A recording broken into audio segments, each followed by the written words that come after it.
नमस्कार.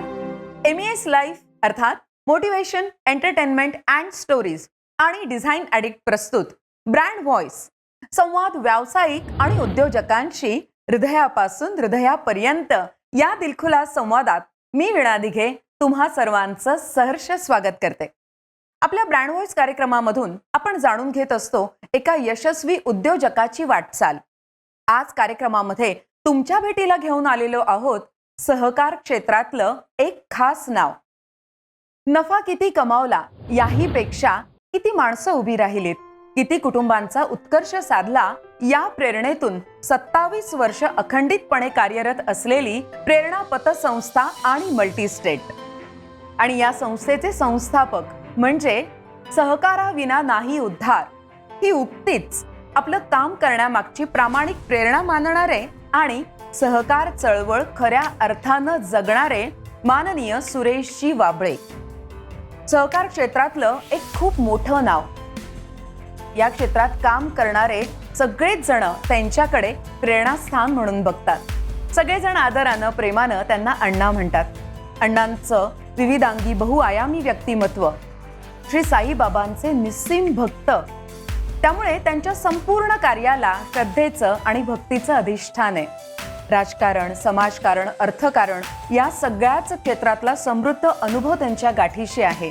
आणि या सगळ्या भक्कम पायांवर, या खांबांवर आज प्रेरणा पतसंस्थेची इमारत उभी आहे. जाणून घेऊयात या यशस्वी वाटचालीबद्दल खुद्द अण्णांकडून. अण्णा नमस्कार. ब्रँड व्हॉइस मध्ये तुमचं मी मनापासून स्वागत करते.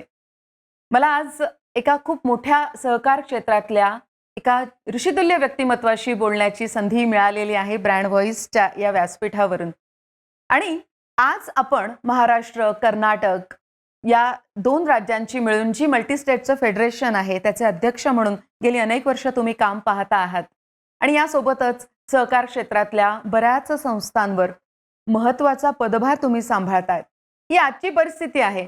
मी तर म्हणेन आज अशी परिस्थिती आहे की या सगळ्या कामांच्या पुढे जाऊन, म्हणजे प्रेरणा पतसंस्था, मल्टीस्टेट या सगळ्यांच्या पुढे जाऊन माननीय सुरेशजी वाबळे हा स्वतः एक ब्रँड आहे. अण्णा, तुमची सगळी पार्श्वभूमी मला समजून घ्यायची की नेमकं तुम्ही या क्षेत्राकडे नेमके वळालात कसा? मी शिक्षण पूर्ण केले LLBचं आणि आमचा शेती आणि व्यापार होता. ट्रान्सपोर्टचा बिझनेस होता आणि मी कॉलेजवरून आल्यानंतर ट्रान्सपोर्ट बिझनेस सांभाळायला सुरुवात केली. पण योगाने राहुरी कारखान्याचे अध्यप्रवर्तक आदरणीय डॉक्टर दासाहेब तनपुरे यांनी मला राहुरी तालुका ट्रक ट्रान्सपोर्ट सोसायटी या मोठ्या संस्थेवरती ट्रक सोसायटी मला संचालक म्हणून त्यांनी बिनविरोध माझी निवड केली आणि माझं पहिलं पाऊल त्या ट्रक सोसायटीचं पडलं आणि मी राजकारणात प्रवेश केला सहकार चळवळीत. आणि तिथून पुढे आजपर्यंत सहकार चळवळीत मी पाठीमागं बघितलेलं नाही. जय सहकार हे ब्रीद पाळलं. जय सहकार पाळलं. आणि त्याचबरोबर ज्या संस्थेवर काम करतो त्या संस्थेवर प्रामाणिकपणाने निष्ठा ठेवली आपल्या कामावर. अच्छा, म्हणजे एक व्यावसायिक म्हणून, एक शेतकरी, भाडाचा शेतकरी, कारण आता राहुरी सारख्या कृषी पंढरीमध्ये तुमचा जन्म, बालपण सगळं झालेलं आहे, तर ते गुण तर होतेच. पण मग नेमकी अशी कोणती गरज ओळखली, अडचण ओळखली आणि मग तुम्हाला सहकार क्षेत्रातलीच आर्थिक संस्था सुरू करावी असं का बरं वाटलं तेव्हा? 92-93ची घटना आहे.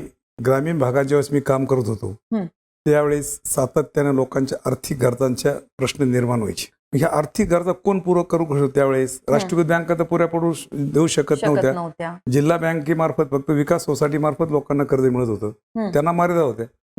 त्यावेळेस ह्या व्यतिरिक्त, शेती व्यतिरिक्त लोकांना कर्ज पुरवठा करणारी वित्तीय संस्था नसल्यामुळे, आता जसं मायक्रो फायनान्स त्यावेळेस काहीच नव्हतं, त्यावेळेस प्रत्येक गावामध्ये 10-5 सावकार राहायचे आणि ते अव्वाचे सव्वा व्याज घेऊन लोकांना पैसे देत होते आणि त्याच्यात लोक एकदम आर्थिक स्थिती सुधारत नव्हती. या सगळ्या पार्श्वभूमीचा विचार करून मग आम्ही त्यावेळेस 92-93 साली तत्कालीन आमदार माननीय प्रसाद तनपुरे साहेबांना विनंती केली की आम्हाला एक पतसंस्था द्या. तर त्यांनी त्यावेळेस सहकार मंत्र्याकडनं खास बाब म्हणून आम्हाला त्यावेळेस परवानगी आणून दिली आणि 4 मार्च 1993 मी ती संस्था रजिस्ट्रेशन केली आणि सुरुवात केली. हे माझं सहकारातलं दुसरं पाऊल पडलं. म्हणजे एक भरीव सुरुवात झाली की एक कार्य हातात घेतलं तुम्ही आणि प्रेरणा पतसंस्थेची स्थापना झाली 1993 साली. तिथून लोकांच्या गरजांचा अभ्यास करत गेलो. मग विषय असा होता की ग्रामीण भागातल्या मुलांना, युवकांना नोकऱ्या उपलब्ध कुणी देऊ शकत नव्हतं. मग त्यांना स्वतःच्या पायावर उभं करण्याकरता आपण त्यांना आर्थिक बळ दिलं पाहिजे. या संकल्पनेतून आम्ही पतसंस्थेच्या मार्फतून त्यांना वित्तीय सहाय्य देण्याकरता सुरुवात केली. मग गाई गोठ्याचा प्रश्न असेल, छोटं किराणा दुकान असेल, कृषी सेवा केंद्र असेल, मेडिकल स्टोअर असेल किंवा ग्रामीण भागातले वेगवेगळे असतील, त्यासाठी त्यांना आम्ही आर्थिक मदत करीत गेलो आणि त्याच्यातून संस्थेचा विकास होत गेल्याबरोबर लोकांचे आर्थिक स्तर सुधारला. आणि असं करत असताना 2002 नंतर जिल्हा कार्यक्षेत्र केलं आणि जवळजवळ 6 शाखा आम्ही तालुक्यात उघडल्या, श्रीरामपूर वेगवेगळ्या ठिकाणी राहुरी उघडल्या आणि एकदम व्यवस्थित सुरू झालं. 25,000 केवळ भाग भांडवलावर मला वाटतं तेव्हा सुरुवात झाली हो, ठेवींवर 25,000, आपल्या हो. पतसंस्थेची. आज 50 कोटींच्या वर ठेवी ठेवीचा आहेत, टप्पा ओलांडलेला आहे. 6 शाखा आहेत. 6 शाखा आणि त्यापेक्षा त्या ठेवी किती यापेक्षा याला मी कधीच महत्व दिलं नाही. बरोबर आहे. शेतकऱ्यांना आर्थिक आधार देण्याचं काम आम्ही करतोय. शिक्षणासाठी कर दिला आपण, मेडिकल औषध उपचारासाठी कर दिला असेल, अनेक वेगवेगळ्या पद्धतीने लोकांना अर्थसहाय्य केले. पोट नियमाचं पालन करून केलं, कधी कधी पोट नियम बाजूला ठेवून लोकांना अर्थसहाय्य केलं. पण ते वेगळे समाधान आम्हाला आमच्या संचालक मंडळाला आहे. बरोबर आहे. या कामाबद्दल जाणून घेणारच आहे मी, पण मला अजूनही शेतकऱ्यांसाठी अण्णा आपण खूप भरीव कार्य केलेलं आहे. म्हणजे त्यांच्या आर्थिक गरजा तर तुम्ही ओळखल्यात, हो. पण अगदी त्यांच्या पाणी प्रश्नापर्यंत पण तुम्ही खूप महत्वाचे निर्णय घेऊन काम केलेलं आहे. तर त्याबद्दल मला जाणून ग्रामीण घ्यायचं आहे. भागाची शेती निसर्गावर अवलंबून होती, आमच्या गावातल्या आणि परिसराची. निसर्गाचा पाऊस पडला तर शेती पिकत होती, अन्यथा शेती पिकत नव्हती. पण आमच्या गावापासून 2 किलोमीटरहून कॅनॉल जात होता. पण कॅनॉलच्या कडाची शेती फक्त बागायती होती, बाकीची जिरायती होती. पण त्यावेळेस 85 साली माननीय आमदार तनपुरे साहेब कारखान्याचे चेअरमन असताना त्यांनी तालुक्यामध्ये उपसा जलसिंचन योजनेची स्कीम राबवली कारखान्यामार्फत. आणि पहिलं पाणी पुरवठ्याचं कानिपनाथ पाणी पुरवठा म्हणून संस्था आम्ही गावात चालू केली आणि 4 वर्षी ती अतिशय चांगली चालली. कारखान्याचं सत्तांतर झाले आणि ती बंद पडली. आणि पुन्हा ते शेतीचे पुन्हा निसर्गावर अवलंबून राहिले. पण सुदैवाने 2002 मध्ये एक असे प्रश्न निर्माण, शेतीच्या अर्थसहाय्य करण्याकरता आम्ही प्रेरणाविद कार्यकारी सेवा सोसायटीची स्थापना केली. ती सुद्धा खास बाब म्हणून आणली होती सहकार मंत्र्याकडून तनपुरे साहेबांनी. असं एका गावात दुसरी विकास सोसायटी निघत नाही, पण तो राज्यातला एक प्रयोग होता की दुसरी स्पेशल खास बाब म्हणून आणली. आणि नंतर शेतीला कर्ज देण्याचा प्रश्न निर्माण झाली. ती संस्था अतिशय चांगली चालू आहे. आज जवळ आज आम्ही यावर्षी 1 कोटीचं कर्ज शेतकऱ्यांना अर्थसहाय्य केलं. हे करीत असताना आमच्या एक लक्षात आलं की शेतीला पिकवायची असेल तर पाण्याशिवाय पर्याय नाही. निसर्गावर प्रेरणा सहकारी पाणी पुरवठा ही संस्था मी 2004 साली तनपुरे साहेबांनी आम्हाला रजिस्ट्रेशन करून दिली. सरकारची स्कीम होती यशवंत ग्राम समृद्धी योजना, त्या अंतर्गत 15% लाभार्थींना म्हणजे शेतकऱ्यांनी भरायचे, 25% शासनाने द्यायची. 2 किलोमीटरची पाईपलाईन आम्ही कॅनॉलवरून नेली आणि 35 हेक्टर क्षेत्र आम्ही त्याच्या ओलिताखाली आणलं. जे लोक दुसऱ्याच्या शेतावर कुटुंब व्यवसाय चालवत होते, नोकरीला जात होते किंवा मोजमोजी करत, त्या लोकांकडे आज दुसरे लोक येऊन शेती करतात. त्यांच्याकडे का याचं कारण असं की त्यांनी छोट्या छोट्या बागा लावल्या, डाळिंबाच्या असेल, द्राक्षे पिकं असेल किंवा वेगवेगळे पिकं त्यांनी घेतलीत. आणि मग त्याच्यातनं त्यांना निश्चित आर्थिक प्रगती झाली आणि लिफ्ट इरिगेशन योजना म्हणजे सक्सेस झाली. छोटे छोटे लिफ्ट केल्यामुळे ते अगदी व्यवस्थित चालू आहे. पतसंस्थेच्या माध्यमातून आम्ही 2013 मध्ये सरकारची एक स्कीम आली होती, ऑनलाईन तळे मंजूर करायची. आणि ऑनलाईन तळे मंजूर झाले गावामध्ये 22. शेतकऱ्यांकडे आणून सरकारचं असं शेततळ तुम्ही तयार करायचं आणि नंतर आम्ही तुम्हाला पैसे देणार. एक शेततळ तयार करायला 2-2.25 लाख रुपये खर्च होतात आणि ते लोकांकडे तर पैसे नव्हते. त्यावेळेस आम्ही आमच्या संचालक मंडळाने 22 शेततळ्याला प्रत्येकी 2-2 लाख रुपये कर्ज आम्ही त्यांना दिलं. शेततळे तयार केले आणि त्यांना नंतर ते पैसे आले, त्यांनी 2 वर्षात आमचे रिपेमेंट केलं. आज त्या शेती त्यांची त्या परिसरातले हजारो एकर शेती त्या शेततळ्यावर बागायती झालेली आहे. आणि त्या व्यतिरिक्त पतसंस्थेच्या मार्फत काही मुळा धरण असेल, मुळा धरणाच्या बॅकवॉटरचा प्रश्न असेल, तिथून पाईपलाईन लोकांनी आणल्या, कॅनॉलवरती पाईपलाईन आणल्या, त्यांना सुद्धा सायपनसाठी आम्ही कर दिलं. त्यांची शेती सुद्धा बागायत झाली. कारण शेती जर पिकली आणि व्यवस्थित झाली तर शेतकरी सुखी होतो. हे तंत्र आम्ही पतसंस्थेमधून असं केलं.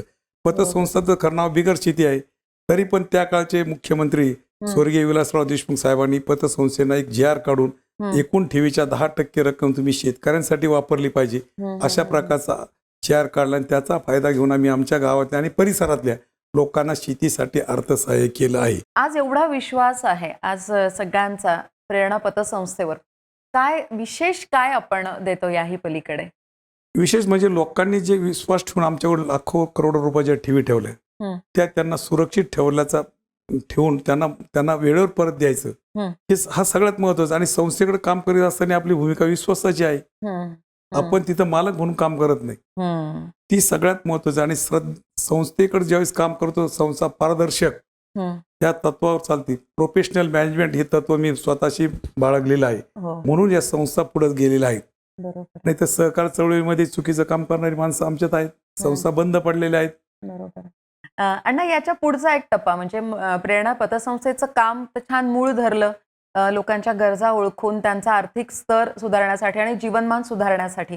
मग 2012 साली आपण जे प्रेरणा मल्टी स्टेट हे एक मोठं विस्तारीकरण झालं, तो निर्णय कसा आला? महाराष्ट्र शासनाने त्यावेळेस सहकार खात्याने एक निर्बंध आणले होते की नवीन पतसंस्था, नवीन ब्रँचेस उघडायच्या नाहीत. मग सगळा निर्बंध जवळ 4 ते 5 वर्षी निर्बंध चालू होते. आणि मग ज्यावेळेस आपली संस्था चांगल्या पद्धतीने काम करायचं आणि आपल्याला वाटतं शेजारच्या गावाला पण शाखा उघडली पाहिजे, शहरात गेलं पाहिजे, निर्बंध होते. त्याच वेळेस दिल्लीत कृषी आणि सहकार मंत्री आदरणीय शरद पवार साहेब असताना त्यांनी मल्टी स्टेट कोऑपरेटिव्ह ऍक्ट हे संसदेत पास केला. आणि त्याच्यातनं 2 राज्याच्या, बहुराज्य ज्याला म्हणतात, 2 राज्यामध्ये कार्यक्षेत्र असलेल्या संस्था नोंदणीला सुरुवात झाली. आणि त्याचा आधार घेऊन मी 2012 मध्ये प्रेरणा मल्टी स्टेट कोऑपरेटिव्ह महाराष्ट्र आणि गोवा राज्याचं कार्यक्षेत्र असलेली संस्था नोंदणी केली. आणि त्या नोंदणीच्या आधारे मी माझ्या संस्था चालू केल्या.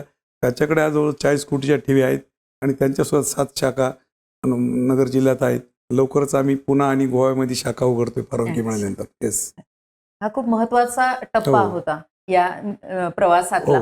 आणि अजून एक महत्वाचा टप्पा मला वाटतो की जे फेडरेशन तयार झालं सगळ्या मल्टी स्टेट्सचं, तर त्याचेही तुम्ही मूळ प्रवर्तक आहात, संस्थापक अध्यक्ष आहात आणि आज त्याचं अखंडितपणे तुम्ही काम पाहता आहात सेवाभावी वृत्तीने.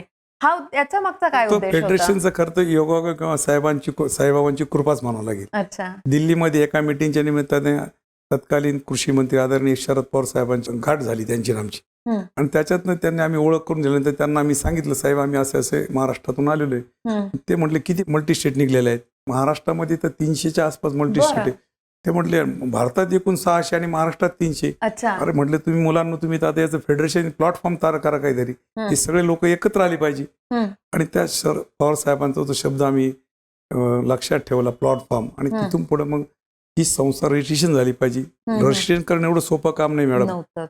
महाराष्ट्र आणि कर्नाटक राज्यातल्या सगळ्या पतसंस्थांच्या चेअरमनच्या गाठी घेऊन त्यांच्या सगळे कागदपत्र ओळखला मला 3 महिने गेले. आणि अथक प्रयत्नानंतर ती संस्था आमची 6 महिन्यानंतर federation of multi state cooperative credit सोसायटीचं हे आम्ही संस्था रजिस्ट्रेशन केली. आणि त्याचं सर्टिफिकेट सुद्धा आदरणीय पवार साहेबांच्या हस्तेच आम्ही स्वीकारलं. एक सहकारातलं एक जाणतं नेतृत्व आहे पवार साहेब. आणि त्यांनी हे विजन दिल्यामुळे आम्ही फेडरेशन स्थापन केलं. आणि फेडरेशन स्थापन केल्यानंतर आम्हाला एक मोठा अनुभव आला. या चळवळीत काम करणारी संघटना एक मोठी तयार झाली. 2 कोटीपासून तर 7,000 कोटीपर्यंतच्या ठेवी असलेल्या संस्था आमच्या फेडरेशनचे सभासद आहेत. आणि वेगवेगळ्या पद्धतीचं काम आहे. लोकांचं काम ज्यावेळेस आम्ही समाजात गेलो तर आमच्यापेक्षा सुद्धा काही लोकांचं खूप मोठं नुसतं ठेवी घेणं, कर्ज घेणं हे काम वेगळं आहे मॅडम या सहकार क्षेत्रात. पण त्याच्या प्रत्येक समाजाचं काम काही देणं लागतं. त्याच्यातनं हजारो कुटुंब उभे राहिलेत, हजारो उद्योजक, छोटे मोठे उद्योग उभे राहिले. या व्यतिरिक्त सामाजिक काहीतरी काम करणारे आहेत. मग कोणी जलसिंचनाचं काम केलं असेल, कोणी शैक्षणिक मदत केली असून, आरोग्यासाठी मदत केली असेल. म्हणजे वेगवेगळ्या पद्धती सामाजिक काम सगळ्या पतसंस्था आपल्या नफ्यातला काही भाग त्याच्याकरता ठेवून करतात. आणि हे सगळं करीत असताना पतसंस्थेत चुकीचं काम करणारी माणसं होती आमच्या मल्टी स्टेटमध्ये. विशेषतः बरं का की लोकांच्या ठेवी गोळा करायचे आणि पैसेच द्यायचे नाही. काबाड कष्ट करणारी माणसं म्हातारपणी पैसे जपून ठेवतात, मुलीच्या लग्नाकरता पैसे जपून ठेवतात आणि ते पैसे त्यांना परत नाही मिळत. त्यांची अवस्था त्याची दयनीय झाली होती. आमच्या चुकीचे काम करणाऱ्या माणसाला आम्ही आमच्या फेडरेशन मार्फत एक शिस्त लावण्याचा प्रयत्न केलेला आहे. आणि मला असं वाटतं आमच्या सगळ्या फेडरेशनच्या संचालक आणि ग्रुपमुळे 90% मल्टी स्टेटला शिस्त आलेली. नुसती शिस्त नाही तर आर्थिक शिस्त त्यांनी पाळली. त्यांना ट्रेनिंग आम्ही वेगवेगळ्या ठिकाणी ट्रेनिंग देतोय, कर्मचाऱ्यांना ट्रेनिंग देतो, संचालक मंडळाला ट्रेनिंग देतो. आणि ह्या माध्यमातून फेडरेशनचं काम केंद्राने सुद्धा त्याची दखल घेतलेली आहे.